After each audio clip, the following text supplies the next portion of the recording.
नमस्कार दोस्तों, मैं अनुज आप सभी लोगों का फंडलैंड बाय अनुज ऑफिशियल यूट्यूब चैनल पर स्वागत करता हूं। तो दोस्तों, आज की इस वीडियो में हम बात करेंगे आरआरबी एनटीपीसी सीबीटी 1 का रिजल्ट कब आएगा और उसके रीजन डिले के, और सीबीटी 2 जो है वो कब तक कंडक्ट करवा दिया जाएगा अगर हाल फिलहाल में आपका रिजल्ट जो है वो देखने को मिलता है। साथ में ही ग्रुप डी की क्या लेटेस्ट अपडेट है। तो जो पहला सवाल था, सीबीटी 1 का जो रिजल्ट है वो कब तक डिक्लेयर किया जाएगा। तो हाल फिलहाल के दिनों में आपने एक वायरल नोटिस देखा होगा जिसके अंदर बताया गया था कि 15 तारीख को आपका जो रिजल्ट है वो डिक्लेयर कर दिया जाएगा इसी महीने की, और 15 तारीख पास हो चुकी है और आपको पता लग गया है कोरी अफवाह है, र्यूमर है, इस तरह की। रिजल्ट तो दूर की बात है, आपके पास कोई एक नोटिस तक नहीं आया कि आपका रिजल्ट कब डिक्लेयर किया जाएगा। अब बात करते हैं कि जो रिजल्ट के अंदर डिले किया जा रहा है, ये डिले क्यों किया जा रहा है। तो देखिए, रिजल्ट को पब्लिश करने से पहले कुछ स्टेप्स होती हैं वो पूरी करनी होती है, लाइक एग्जाम को कंडक्ट करवाना, आंसर की लेके आना, ऑब्जेक्शंस आपके लेने, ऑब्जेक्शंस का रिप्लाई तैयार करना, देन जो रिजल्ट है उसे पब्लिश करना। तो यहाँ पर मोस्टली हम मान सकते हैं सभी स्टेज कंप्लीट हो चुकी हैं आपकी, सिवाय जो ऑब्जेक्शंस आपने दिए थे उनकी जस्टिफिकेशन के, कि उनको जस्टिफाई करना है कि करेक्ट है या इनकरेक्ट है, बस उनको देखने के बजाय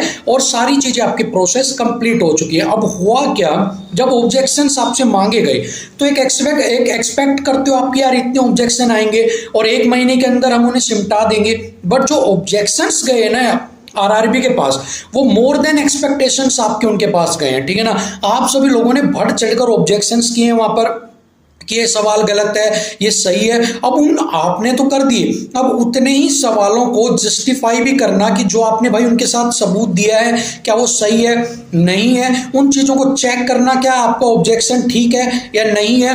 अब ऐसा भी नहीं है कि आप ऑब्जेक्शन नहीं कर सकते थे, सभी ने अपने अपने एक, ऐसा भी नहीं है कि एक ही किया होगा, किसी ने 2 भी किए हैं, किसी ने 3 भी किए हैं, और इस तरह मिला के बल्क में उनके पास ऑब्जेक्शंस गए हैं, और उन्हीं ऑब्जेक्शंस को आइडेंटिफाई करना कि रॉन्ग और करेक्ट है आपको, उसी के अंदर ये सारा जो प्रोसेस है वहां पर अटका हुआ है, ठीक है ना। तो जैसे ही ये इनका प्रोसेस कंप्लीट होता है आपका ऑब्जेक्शंस वाला, ये आपका रिजल्ट को हम उम्मीद करते हैं कि आपका डिक्लेयर कर दिया जाएगा। अब इसमें कितना टाइम लग सकता है, तो देखिए कहा गया है कि 1 महीने के अंदर मोस्टली ये रिजल्ट जो है वो पब्लिश कर देते हैं, ठीक है ना। तो आपको पता है अप्रोक्सीमेट 24 अगस्त सितंबर को, ठीक है ना, आपका 1 महीना हो गया था और 24 से अगली 24 आने वाली हो रही है, ठीक है ना। 16 हो चुकी है, 17, तो अब आपको पता है कि अगली 24 को 2 महीने हो जाएंगे। तो मोस्टली ये 1 महीना एक्स्ट्रा ले चुके हैं आपके अक्टूबर का। तो आप मान सकते हो नवंबर के अंदर आपको जो रिजल्ट है वो देखने को मिल जाएगा, ठीक है ना। तो नवंबर के अंदर उम्मीद है कि ये पूरा ये महीना भी ले लें ऑब्जेक्शंस वगैरह को आइडेंटिफाई करने में, तो नवंबर में तो आपको देखने को मिल ही जाएगा अगर ये चीजें अपनी सब कुछ ठीक रखती हैं तो। अब इस चीज के अंदर हर्डल्स क्या हैं, बाधाएं क्या हैं, तो यहां पर एक तो रेलवे का अड़ियल रवैया और दूसरा सरकार की नीति कि भाई आपको जो है जॉब ना देना, ठीक है।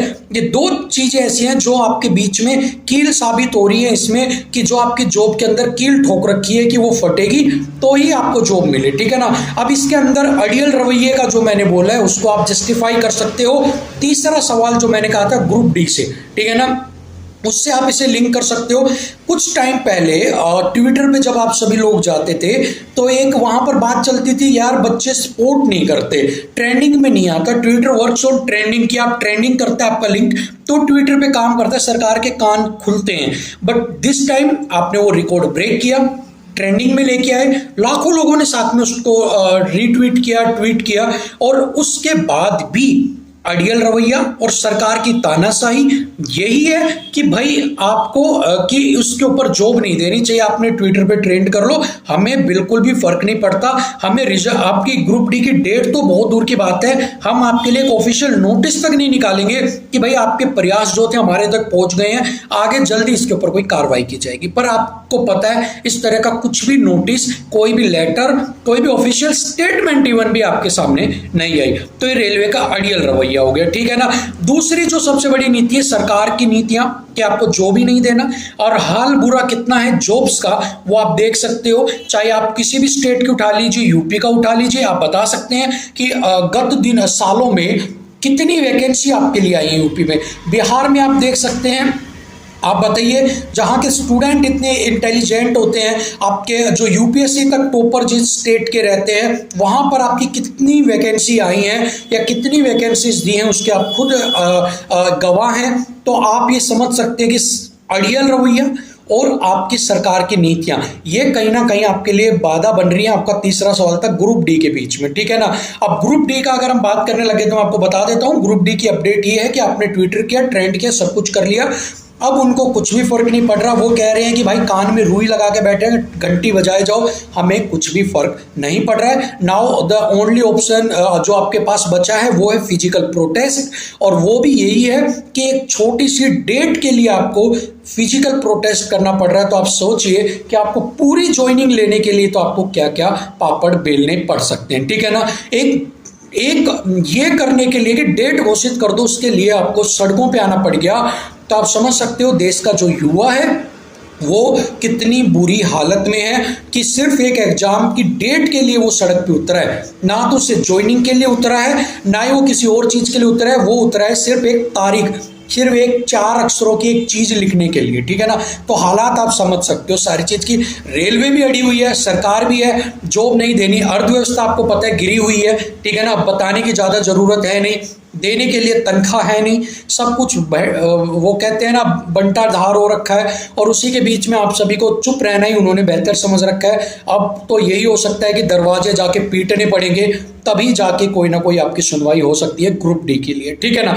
एनटीपीसी के ऊपर वापस आते हैं। अब एनटीपीसी सीबीटी 1 का जो रिजल्ट है वो उम्मीद है नवंबर में आपको आ जाएगा प्रोसेस कंप्लीट करके, ठीक है ना। और हम उम्मीद भी रेलवे से यही करते हैं। ग्रुप डी का आपने डेट नहीं किया, लेकिन कम से कम एनटीपीसी का जो इतना प्रोसेस कंप्लीट हुआ है उससे अदर में मत लटका देना। कभी आपकी यहाँ भी आपको हमें वही अड़ियल रवैया देखने को मिले कि ग्रुप डी के साथ साथ जो बच्चे उतरेंगे वो एनटीपीसी के बैनर लेके भी उतरे कि भाई जो रिजल्ट है वो डिक्लेयर कर दो, ठीक है ना। एटलीस्ट जो रिजल्ट के लिए तो हम नहीं चाहते कि हमें ट्विटर पे या फिजिकल प्रोटेस्ट करने के लिए हमें वहां पर उतरना पड़े, ठीक है ना। सो यहाँ पर आरआरबी से हम यही उम्मीद है कि नवंबर में आपका रिजल्ट आ जाएगा, ठीक है। जो दूसरा सवाल था कि रिजल्ट आ जाता है नवंबर में तो सीबीटी 2 कब तक हो जाएगा, तो उम्मीद है क्योंकि रेलवे ने जितने भी अपने रिकॉर्ड थे सब ब्रेक कर दिए हैं, ठीक है ना। क्योंकि रेलवे के आगे अब कोई भी अजम्पशन रह नहीं जाती है, कोई भी आपकी एक्सपेक्टेशंस जो है वो सब कुछ खत्म हो चुकी हैं कि आपका 45 दिन के अंदर करवा देगी, या जो कागजी कार्रवाई है तो कागजों में लिखा हुआ है 45 दिन में हो जाएगा। अब वो 2 साल में करवाती है, 2022 में करवाए, 23 में करवाए, वो रेलवे का अपना अड़ियल रवैया आप सारे लोग देख रहे हो, ठीक है ना। तो आने वाले वक्त में वैसे 45 दिन के अंदर आपका कंडक्ट हो जाना चाहिए एज पर द रूल्स, लेकिन अगर नहीं होता है तो कोई बड़ी बात नहीं है कि अब आपको आदत ही पड़ जाए कि अपनी एक जोड़ी चप्पल और एक लाठी तैयार रखो, बार बार आपको धरना प्रदर्शन पे या बार बार आपको प्रोटेस्ट के अंदर जाना पड़े, ठीक है ना। क्योंकि रेलवे ने ऐसी हालात खड़ी कर दी है और सरकार ने ऐसी सर्कमस्टेंसेज बना दी है कि अब आपके पास कोई मुद्दा बचा ही नहीं। अब आप कितने मुद्दों पे लड़ोगे? आप जॉब के मुद्दों पे लड़ोगे, आप उसके बाद पेट्रोल तेल के मुद्दों पे लड़ोगे, आप घर की रसोई गैस के मुद्दों पे लड़ोगे, आप बेरोजगारी पे लड़ोगे, आप प्राइवेट सेक्टर के अंदर जॉब्स खत्म हो रही है उन पे लड़ोगे, आपकी एज निकली जा रही है, पेपर बार बार कैंसिल हो रहे हैं उन पे लड़ोगे, कितनी चीजों पे आप लड़ोगे, ठीक है ना। तो सॉल्यूशन क्या है वो आप सभी लोगों को पता है, लेकिन यहाँ पर रेलवे की तरफ से एक बिल्कुल कहा जाएगा कि अड़ियल रवैया तो है ही है, साथ में ही बच्चों के साथ प्रति कोई जवाबदेही भी रेलवे की नहीं है, क्योंकि उन्होंने एटलीस्ट एक लेटर तो निकालना था ट्विटर के बाद ग्रुप डी के लिए। आखिर में सभी दुखी हो गए, ट्विटर कर लिया, चिट्ठी लिख ली, जोन वाइज आपने विजिट कर ली, जोन्स में कॉल कर लिए, मेल कर ली, कोई रिप्लाई नहीं। ये तो वही हो गया है कि आंख नाक कान बंद करके ना किसी की सुननी ना देखनी, वही सब कुछ हो रहा है। बाकी जो उम्मीद थी वो मैंने आपको बता दी है कि नवंबर में आपको देखने को मिल सकता है। बहुत से लोग अब आपको कहेंगे 15 के बाद रिजल्ट नहीं आया तो 20 को आ जाएगा, 25 को आ जाएगा, अक्टूबर एंड में देखने को मिलेगा। तो आपको नवंबर तक आपको देखने को मिल सकता है, ठीक है ना। हो सकता है वो अक्टूबर के लास्ट में 31-30 तक आपको मिल जाए, लेकिन उम्मीद कम है अक्टूबर की, उम्मीद ज़्यादा है नवंबर की। बाकी जो इनका रवैया है रेलवे का और सरकार का, वो कहीं से भी आपको एक विश्वास मन में नहीं देता कि आपके लिए कुछ अच्छा कर सकते हैं, ठीक है। बस इनके पास ये है, पैसा आ गया, फीस का पैसा आ गया, इनका काम खत्म हो गया, बच्चा भाड़ में जाओ, कोई दिक्कत नहीं है। अब क्या होता है क्या नहीं, क्या आगे प्रोसेस करना पड़ेगा वो तो आने वाला वक्त बताएगा, बट अभी एनटीपीसी नवंबर तक उम्मीद है, सीबीटी 2 45 दिन में हो जाएगा ये उम्मीद है। साथ में ग्रुप डी की फिजिकल प्रोटेस्ट करना पड़ेगा, ये कंफर्म है। इनके अलावा आप उम्मीद ही कर सकते हो, कंफर्म कुछ भी कहना तो खुद रेलवे ही अपना मुंह नहीं खोल रही, तो आप और हमारी तो बात ही क्या है, हम क्या मुंह खोलेंगे। सो बस आप तैयारी करते रहिए, क्योंकि आपके और हमारे हाथ में तो यही है कि हम तैयारी करते रहें और लगे रहें पॉजिटिव होके। बाकी ठीक है, ना तो ये बात आप घर वालों को समझा सकते हो, ना ये बात आप बाहर वालों को समझा सकते हो। उनको तो तब पता लगेगा जिस दिन आप गद्दी पर बैठ जाओगे और अपना पहला उनको ये बता दोगे कि मैं गद्दी पे बैठ के ज्वाइन कर लिया, ठीक है ना।